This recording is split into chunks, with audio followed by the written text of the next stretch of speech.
ছেড়ে চলে এসেছে, আরাবুলের কিছু ছেলের নামে মামলা দাও। আইএসএফ এর যেহেতু বিরোধী দল, ওখানে আইএসএফ প্রধান বিরোধী দল, আইএসএফ এর কিছু ছেলের নামে মামলা দাও, আর ওর পথের কাঁটাটাকেও সরিয়ে দাও। মানে এক ঢিলে এতটা ফাঁকি মারতে চেয়েছিল।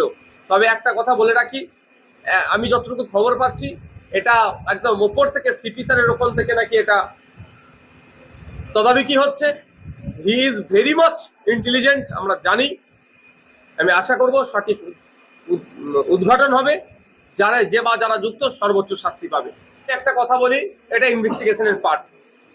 I am not IO investigation officer, আমি পুলিশ পার্সনের কেউ নয়, আমি আইনসভার সদস্য। আমি চাইবো সঠিকটা হোক।